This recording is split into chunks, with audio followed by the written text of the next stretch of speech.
বিশ্বজুড়ে বিয়ের কিছু অদ্ভুত ও ভয়ঙ্কর রীতিনীতি নিয়ে পিনিক পায়ের প্রথম ভিডিওটি আপনারা সবাই অনেক বেশি পছন্দ করেছেন। হয়তো তাই সেই ভিডিওটিতে প্রায় 8 লাখ প্লাস ভিউ হয়েছে। আর আপনাদের মধ্যে বেশিরভাগ মানুষই সেই ভিডিওটির সেকেন্ড পার্ট দেখতে চেয়েছিলেন। তাই শুধুমাত্র আপনাদের আবদারের কারণে এই ভিডিওটির সেকেন্ড পার্ট নিয়ে এলাম। পৃথিবীর সমস্ত রীতিনীতির মধ্যে এই বিয়ের রীতিনীতি হচ্ছে অন্যতম সবচাইতে গুরুত্বপূর্ণ ও আনন্দঘন উৎসব। আর বিয়ের এই আনন্দকে আরো অনেক বেশি বাড়িয়ে দেওয়ার জন্য আর নিজেদের বিয়েকে একটু ব্যতিক্রম রংরূপ দেওয়া মানুষের সর্বকালেরই প্রচেষ্টা। কিন্তু ব্যতিক্রমতার স্বাদ নিতে গিয়ে কখনো কখনো বিয়ের এসব রীতিনীতি ভয়ঙ্কর রূপ নিয়ে মানুষের ভয়ঙ্কর ও অসুস্থ মানসিকতাকে প্রদর্শন করে। আর পিনিক পায়ের আজকের পর্বে আপনারা দেখবেন বিশ্বব্যাপী বিয়ের আরো কিছু নিন্দনীয় ও ভয়ঙ্কর রীতিনীতি, যা এই পৃথিবীর মানুষদের মনুষ্যত্বকে একটাই প্রশ্ন করে, এরকম বিয়ের কি দরকার ছিল।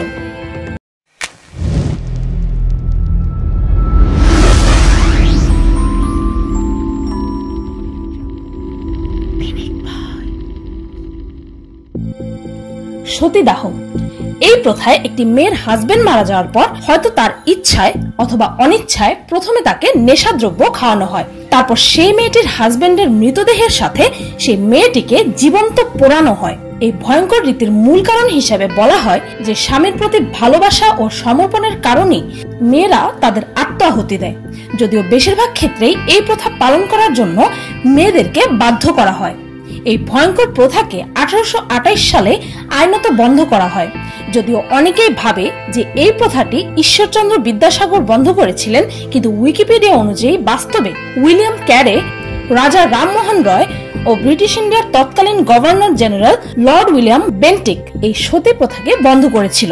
তবুও বিশ্বের কিছু কিছু সুদূর স্থানে আজও এই ভয়ঙ্কর প্রথা চলে আসছে।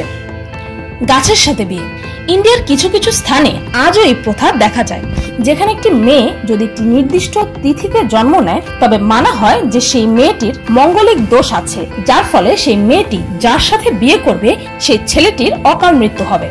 তাই এই দোষ মুক্ত করার জন্য মেয়েরা প্রথমে একটি গাছের সাথে বিয়ে করে, তারপর সেই গাছটিকে কেটে ফেলা হয়। এরপর সে একটি পুরুষের সাথে বিবাহ করে। অনেক সময় তো এই প্রথার কারণে অনেক মেয়েকে গরু এমনকি কুকুরের সাথেও বিয়ে করানো হয়। কান্না করার রীতি চীনের টুজিয়া নামের একটি সম্প্রদায়ে বিয়ের 1 মাস আগে থেকে মেয়ে ও তার পরিবারের সকল নারীরা কান্না করতে শুরু করে দেয়। তাদের মতে বিয়ের আগে কান্না করাটা দুঃখের নয় বরং আনন্দের। আর এভাবেই তারা বিয়ের প্রস্তুতি নেয়। বিয়ের 30 দিন আগে থেকে প্রতিদিন পৌনে প্রায় 1 ঘন্টা করে কাঁদে। প্রথম 10 দিনের পর মেয়ের মা তার সাথে কান্না করার রীতিতে যোগদান করে, আর তার 10 দিন পর মেয়ের দাদিও যোগদান করে। আর এভাবেই এক এক করে বাড়ির বাকি সকল নারী সদস্যরা এই কান্না করার রীতিতে যোগ দেয়। তারা প্রত্যেকেই গানের মতো সুর করে কান্না করে, যা তাদের মতে বিবাহের পরিবেশ তৈরি করতে সাহায্য করে। যৌতুক অত্যন্ত নিন্দনীয় এই বিবাহ প্রথাটি অনেকের কাছে স্বাভাবিক হলেও আমার মতে কোনো সুস্থ চিন্তার মানুষের জন্য এটি কখনোই গ্রহণযোগ্য হতে পারে না। এই প্রথা অনুযায়ী বিয়েতে কনের পরিবার বরের পরিবারকে এক্সপেন্সিভ উপহার দিতে হবে। আর আজ এই উপহার দেওয়ার রীতিটা মেয়ের পরিবারের স্বেচ্ছায় নয় বরং বরের পরিবারের প্রেসারে পালন করা হয়। মেয়েদেরকে যে আসলে আজ অব্দি মানুষ বলে গণ্যই করা হয় না, এই যৌতুক নেওয়াই তার প্রমাণ। আর এই যৌতুক দিতে না পারলে বিয়ের পর কনেকে অমানবিক অত্যাচার করা হতে শুরু করে, কখনো কখনো হত্যাও করে ফেলে বরের পরিবার। বাংলাদেশ, ইন্ডিয়া, পাকিস্তান ও ইরান সহ এই প্রথা বিশ্বের অনেক দেশেই আজও খোলাখুলিভাবে পালন করা হয়।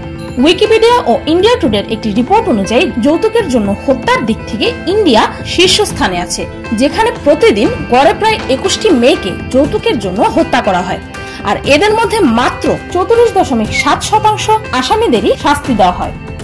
বাল্যবিবাহ এটি হচ্ছে আদিম যুগ থেকে চলে আসা আরো একটি অন্যতম নিন্দনীয় বিবাহের রীতি, যেখানে এই পৃথিবীর বেশিরভাগ দেশেই বিয়ে করার জন্য ছেলেদের 21 ও মেয়েদের 18 বছর হতে হয়। সেখানে আজও পৃথিবীর অনেক জায়গায়, এমনকি আমাদের সকল শিক্ষিত সভ্য সমাজে আজও মেয়েদের 18 বছরের আগে, ইনফ্যাক্ট 10 থেকে 14 বছরের মধ্যে বিয়ে দিয়ে দেওয়া হয়। কখনো কখনো ছোট্ট সেই মেয়েটিকে তার সমবয়সী ছোট একটি ছেলের সাথেই বিয়ে দেওয়া হয়, কিন্তু বেশিরভাগ ক্ষেত্রে ছোট্ট সেই মেয়েটিকে একটি প্রাপ্তবয়সী, এমনকি মাঝে মাঝে তো মধ্যবয়সী বা বৃদ্ধ মানুষের সাথেও বিয়ে দেওয়া হয়। বাল্যবিবাহের অনেক কারণের মধ্যে কিছু হচ্ছে দারিদ্রতা, মেয়েকে বিক্রি করে মোটা অঙ্কের টাকা পাওয়া, পরম্পরা, রীতিনীতি, ধর্মীয় বিশ্বাস ইত্যাদি। কিন্তু আপনার কি মনে হয় এই নিন্দনীয় কাজের জন্য কোনো কারণই কি যুক্তিযুক্ত হতে পারে? ইউনিসেফের মতে অসম এই প্রথার কারণে বিশ্বব্যাপী প্রতিদিন প্রায় 39,000 মেয়েদের অকাল মৃত্যু হয়। কেননা এত ছোট বয়সে অনেক সময় জোরপূর্বক যৌন মিলন, প্রেগন্যান্সি ও বাচ্চা জন্ম দেওয়ার যন্ত্রণা নিষ্পাপ এই শিশুরা সহ্য করতে না পেরে মর্মান্তিকভাবে মরতে হয় তাদের। উইকিপিডিয়া অনুযায়ী বাল্যবিবাহের দিক থেকে আফ্রিকা শীর্ষস্থানে আছে। সেখানকার প্রায় 70% মেয়েদেরই 18 বছরের আগেই বিয়ে দিয়ে দেওয়া হয়। কনের কাপড় খুলে ফেলা শুনতে খুব বাজে লাগলেও প্রাচীনকাল থেকে চীনের এক জনগোষ্ঠী এই রীতির পালন করে এসেছে। এখানে কোনো মেয়ের বিয়ে হলে বরের বন্ধুরা কনের কাপড় টেনে খুলে নেওয়ার চেষ্টা করে, আর এ সময় বর তাদের থেকে তার স্ত্রীকে বাঁচানোর চেষ্টা করে। অবাক করার বিষয় হচ্ছে এই যে মেয়েদের অনিচ্ছায় এই নিন্দনীয় রীতি আজও খোলাখুলি ভাবে পালন করা হয়, কারণ তাদের মতে এই রীতি পালন না করলে বর ও কনের বৈবাহিক জীবন খুব দ্রুত ধ্বংস হয়ে যাবে। এরকমই আরো সব অদ্ভুত বিয়ের রীতিনীতির ব্যাপারে জানতে হলে এই ভিডিওটির প্রথম পার্টটি দেখতে পারেন। সেই ভিডিওটির লিংক ডেসক্রিপশন ও কার্ডে পেয়ে যাবেন। সবশেষে রয়েছে কনে বেচাকেনা। শুনতে অবিশ্বাস্য মনে হলেও বিয়ের নামে আজও বুলগেরিয়ার রোমা কমিউনিটির মানুষেরা তাদের মেয়ে ও বোনদের মোটা অঙ্কের টাকার বিনিময়ে বিক্রি করে দেয়। এখানে কুমারী মেয়েদের তার পরিবারের সদস্যরাই বিক্রির জন্য নিয়ে আসে। মেয়েরা সেদিন সাজসজ্জা করে নিজেকে আকর্ষণীয় দেখানোর চেষ্টায় থাকে, কেননা এতে তারা আরো বেশি মূল্য পাবে। এই কনে বেচা কেনার বাজারটি বছরে শুধু একবারই বসে ও নিন্দনীয় এই বিয়ের প্রথার মূল কারণই হচ্ছে দারিদ্রতা। আচ্ছা, মানুষ বিয়ে কেন করে? যৌনতার জন্য, সন্তান উৎপাদন, নাকি বংশের নাম এগিয়ে নিয়ে যাওয়া? কিন্তু উন্নত বিশ্বের দিকে তাকালেই বুঝতে পারবেন যে এই সবকিছুই তো বিয়ে ছাড়াও সেই দেশগুলোতে করা সম্ভব। তবে তাদের মধ্যেও অনেকেই বিয়ে করে, কিন্তু কেন? যতটুকু আমার চারপাশ থেকে আমি বুঝতে পেরেছি, একটি বিয়ের আসল কারণ হওয়া উচিত গভীর ভালোবাসা। যে ভালোবাসা যৌনতার আকর্ষণের বাইরের নিঃস্বার্থ পবিত্র ভালোবাসা। যে ভালোবাসার কারণে একজন আরেকজনকে ছেড়ে থাকার কথা চিন্তাও করতে পারে না। একে অন্যের জন্য যে কোনো কিছু বলিদান দিতে পারে, এমনকি একে অন্যের জন্য যে কোনো সময় নিজের জীবনটাও দিয়ে দিতে প্রস্তুত। আর যদি বিয়ের মূল কারণ এগুলো না হয়ে থাকে, তবে বিয়ে করে আপনি হবেন এই পৃথিবীর পরবর্তী অসুখী মানুষটি। বেশিরভাগ মানুষই বিয়ের এই চমৎকার ব্যাপারগুলো শুধু মুখে মুখেই মানে, আর এজন্যই হয়তো বেশিরভাগ মানুষই নিজেদের ব্যাচেলর লাইফকে সারা জীবন মিস করে। তবে কি প্রয়োজন ছিল এই অনাকাঙ্ক্ষিত বিয়ের? বিশেষ করে এই ধরনের রীতিনীতি দেখে তো সন্দেহ হচ্ছে যে আদৌ কি আমরা কোনোদিন সভ্য হতে পারবো? মানবতা কি এতটুকু জন্মাবে আমাদের মধ্যে? ভিডিওতে থাকা এই সমস্ত নিন্দনীয় বিয়ের রীতিনীতি তুলে ধরার একটাই উদ্দেশ্য, সেটা হচ্ছে সমাজ সচেতনতা। এসব নিন্দনীয় ও ভয়ঙ্কর রীতিনীতি যে আজও পৃথিবীর অনেক স্থানেই খোলাখুলি ভাবে চলছে তা অনেকেরই অজানা। তাই এই ভিডিওটি শেয়ার করে সমাজকে সুন্দর করে তোলার একটি ছোট্ট প্রয়াসে আপনাদের সবার যোগদান আমি আশা করছি। আর আমার এই ভিডিওটি দেখে যদি একটি মানুষেরও উপকার হয়, তবে আমার এই কাজ করা সার্থক। তৌহিদুর রহমান ভিভো এই চ্যানেলটি অসাধারণ কিছু মিউজিক ভিডিও আপলোড করে।